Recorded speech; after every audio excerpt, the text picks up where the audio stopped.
very good last weekend, and there's areas of our game we have to continue to improve upon, 5-on-5 and special teams, and that's typical in October. What's kind of the message to the team? I know it's still early in the season. You've had some tough games early on, and then the Bentley series. What's been kind of the coaching staff's message to the club right now? Just stay the course. This team is going to be a really good hockey team as long as we can have a will to get better on a weekly basis and make strides forward. It might be December, it might be November, it might be January. You never know, but you got to keep chipping forward. You got to stay together. You got to stay the course. You can't let outside factors influence how you feel about the room, in terms of how the coaching staff feels about the room, how the players feel about the room. There's always parts of the season you're frustrated. It's a long season in college hockey, and it's really important that the guys stay true to the things that we want to be about, not being distracted by outside influences.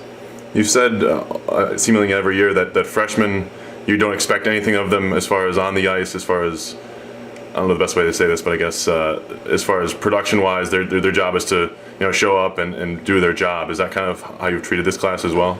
Well, I guess I don't know if that's accurate. I think that is accurate in the first month and a half. Okay. My expectation of freshmen in the first month and a half at RPI is to go to school, get good grades, stay out of trouble, be productive members of our community, and work their tails off on the ice. I think that as now you get into the season a little bit, there's expectations placed on everybody, and I think that there's been moments the freshmen have played very good. There's been moments they've struggled. I think it's the hardest adjustment for a defenseman. Is a harder adjustment than it is for a forward or a goalie, because of the physical play and the sheer size of the men that you're playing against in college hockey. So that's a challenge for the three freshman defensemen. I think that we've started to see some real good things from the three freshman D-men, and obviously I think you're starting to see some really good things from Louis and Drew and Victor as well. I don't want to dwell on the Bentley series, but is there anything you could point at and say this is something that we know that we can do better immediately, or is it all kind of a part of the process? I don't think it's healthy to take a plug to leak mentality to anything you do in life.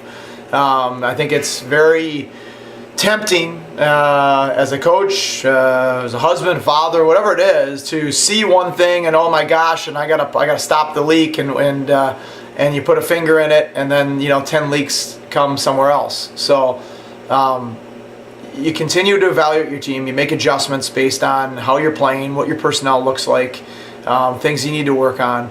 But you don't panic and say one thing didn't look good one weekend, so we're going to spend the whole next week working on it. Because you do that, and the room will see that there's panic in the coaching staff's mind, and there's no panic in our mind. We know what we need to do to be a good team, and we will get there. Your two goaltenders, we've seen some from each of them now. You obviously don't blame them for the struggles, but is stuff they could be doing better as well? They weren't good enough last week, but I think we have the best goaltending in the country, so it's not a worry at all. It was a weird weekend. We defended very well, but then we had some big breakdowns. And I think the big breakdowns were more related to frustration with our offensive play and pressing and forcing, so I think we only gave up 34, 35 shots with the exception of the empty net goals on the whole weekend. But you then have big breakdowns, and that leaves your goaltenders vulnerable. At the end of the day, I thought Jason played very well, but you want him to find a way to stop that one that they got the game-winning goal on. And Scotty was in a real tough spot in that he hadn't had a shot on goal for 17 minutes, and then it was a 2-on-0 at the front of the net. And I think the one Scotty would want back is the third one when we have a chance to still come back into that game, and then he turns one over below the goal line. So, everybody's got things to improve on, but the goaltending is the least of my concern. And now to this weekend, this is obviously as good a Union team as there's been, number 2 in the country. What have you seen from this club on tape? Well, they won the national title last year, so I don't know if I'd say it's as good as there's been. Last year they were the national champion. Right. So you're defending national champion, your big rival in your building. It doesn't get better than that. Those are the things you live for as a competitor. So we're relishing the opportunity. We're excited for it and looking forward to the challenge. So, they look similar on tape. Personnel changes, style stays similar. Systematically, they look very similar. Obviously, they don't have Bodie and Gostisbehere and Carr and guys like that, but still have a lot of good players with Stevens back in goal, very good goaltender, one of the better goalies in the conference, if not one of the best in the conference. You have Vecchione up front, who's a tremendously talented forward. Jeff Taylor and guys like that on the back end. So they still have a lot of talent. They look like a good team. They got a lot of confidence, obviously, after winning last year and having a good start this year. So I think they're riding that wave a little bit, and they look like a heck of a hockey team. And finally, Coach, what's it going to take for you guys to pull out a victory on Black Friday tomorrow night? We got to score one more goal than they do. It's pretty simple. Really, it's not a complicated game. I think our guys made it complicated last week. It's pretty simple stuff.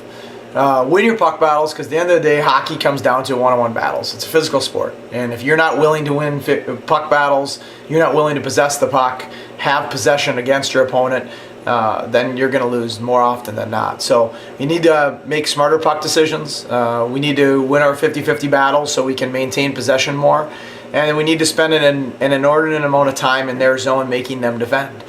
We have to be very comfortable winning. They're going to have 3-4 guys back. They're a very aggressive team, but in a way where they still have numbers back a lot, and they're not going to give up odd man rushes. They're not going to give up 2-on-1s, and so you have to be very comfortable trying to win low-scoring, tightly contested affairs.